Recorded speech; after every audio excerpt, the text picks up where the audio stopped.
Hi good morning. നമുക്കറിയാം treatment organiser എക്സാമിൻ്റെ കൺഫർമേഷനും exam ഡേറ്റും ഒക്കെ വന്നിട്ടുണ്ടായിരുന്നു. അതുപോലെ തന്നെ നമ്മൾ ഒട്ടും പ്രതീക്ഷിക്കാത്ത രീതിയിൽ ട്രീറ്റ്മെൻറ്റ് ഓർഗനൈസറുടെ സിലബസ് കംപ്ലീറ്റ് ആയിട്ട് ചേഞ്ച് ആയിട്ടും കൂടിയുണ്ട്. അപ്പോൾ നമ്മൾ ഇതുവരെ പഠിച്ചുകൊണ്ടിരുന്ന TBയുടെ ഒരു ടോപ്പിക്സ് പോലും നമ്മുടെ പുതിയ സിലബസിൽ നമുക്ക് കാണാൻ പറ്റത്തില്ല. അപ്പോൾ 2 ദിവസമായിട്ടും ഞാനും വളരെയധികം സ്ട്രെസ്ഡ് ആയിരുന്നു. അതുകൊണ്ടാണ് വീഡിയോ ഇടാൻ വേണ്ടി വൈകിയത്.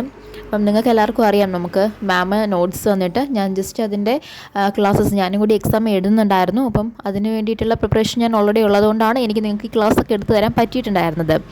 പക്ഷേ ഇപ്പം എന്ന് വെച്ചാൽ നമുക്ക് മിസ്സിന് എടുത്തു തരാൻ പറ്റാത്തധികം വലിയൊരു സിലബസാണുള്ളത്. നമ്മൾ എടുത്ത് തുടങ്ങുവാണെങ്കിൽ തന്നെയും 2 മാസം കൊണ്ട് നമുക്കത് കംപ്ലീറ്റ് ചെയ്യാൻ വേണ്ടി പറ്റത്തില്ല.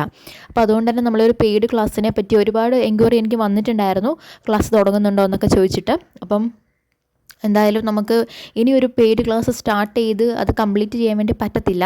അതുകൊണ്ട് തന്നെ നമ്മൾ ടെലിഗ്രാമിൽ ഒരു ചാനൽ തുടങ്ങിയിട്ടുണ്ട്. അതിൽ കിട്ടാവുന്നിടത്തോളം ഫ്രീ ആയിട്ടുള്ള മെറ്റീരിയൽസും യൂട്യൂബ് വീഡിയോസും ഓരോ ടോപ്പിക്കിൻ്റെയും നമ്മൾ അതിൽ ഇട്ട് കൊടുക്കുന്നുണ്ട്. പിന്നെ ഇപ്പോഴത്തെ ഈ സിലബസ് ചേഞ്ച് ചെയ്യാൻ പറ്റുമോ എന്നൊക്കെ ചോദിച്ച് നമ്മൾ കുറേ മെയിൽ അയച്ചിട്ടുണ്ട്. അതുപോലെ തന്നെ PSC അവിടെ ചെയർമാനെ കാണാൻ വേണ്ടി പോയിട്ടുണ്ടായിരുന്നു.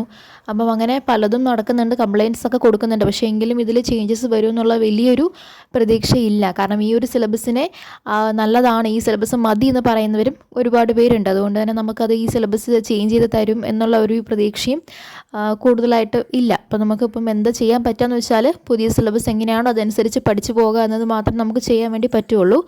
അതുകൊണ്ട് തന്നെ നമ്മൾ ടെലിഗ്രാമിൽ ചാനൽ സ്റ്റാർട്ട് ചെയ്തിട്ടുണ്ടായിരുന്നു. അപ്പം അത് പ്രകാരം നമ്മൾ ഫിസിക്സാണ് ആദ്യം സ്റ്റാർട്ട് ചെയ്തിട്ടുണ്ടായിരുന്നത്. അപ്പോൾ ഫിസിക്സിൽ ഫസ്റ്റ് യൂണിറ്റ് മെഷർമെൻറ്റ് എന്ന് പറഞ്ഞ ഒരു ടോപ്പിക്കാണ് നമ്മൾ സ്റ്റാർട്ട് ചെയ്തത്. അപ്പം ഓരോ ടോപ്പിക്കും അതിൻ്റെ MCQs ഒക്കെ നമ്മൾ ഇതിൽ ഇടുന്നുണ്ട്. അപ്പം പുതിയ സിലബസുമായിട്ട് പഠിച്ചു പോകുന്നവർ ഈ ഒരു ഗ്രൂപ്പിൽ ജോയിൻ ചെയ്ത് പഠിക്കാൻ വേണ്ടി ശ്രമിക്കാം. നമുക്ക് കിട്ടുന്നത്ര അടുത്തോളം കാര്യങ്ങളൊക്കെ ഞാൻ ഈ ഗ്രൂപ്പിൽ ഇടുന്നതായിരിക്കും. പിന്നെ നമുക്ക് 2 മാസം കൊണ്ട് ഫിസിക്സും കെമിസ്ട്രിയും മാത്രമാണ് കംപ്ലീറ്റ് ചെയ്യാൻ വേണ്ടി പറ്റുക.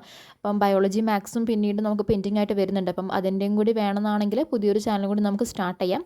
കാരണം ഇപ്പം സെയിം ഉള്ള ഒരു ചാനൽ തന്നെ നമ്മൾ ഇടുകയാണെങ്കിൽ അതിൽ നമുക്ക് എല്ലാം കൂടി മിക്സായി പോകും. ഇപ്പോൾ നമ്മൾ ഫിസിക്സ് സ്റ്റാർട്ട് ചെയ്ത് അപ്പോൾ ഫിസിക്സിനോടൊപ്പം തന്നെ ബയോളജിയും കെമിസ്ട്രിയോടൊപ്പം തന്നെ മാത്സും കൂടി കൊണ്ടുപോയാൽ നമുക്ക് ഈ 2 മാസം കൊണ്ട് കംപ്ലീറ്റ് ഒരു ബേസിക്സെങ്കിലും പഠിച്ചെടുക്കാൻ വേണ്ടി പറ്റുള്ളൂ. അപ്പം എന്താണോ നമ്മുടെ സിലബസിൽ കൊടുത്തിരിക്കുന്നത്, NCERTയുടെ +1 +2 ടെക്സ്റ്റ് ബുക്കിൽ മുഴുവൻ ടോപ്പിക്സും ഉണ്ട്.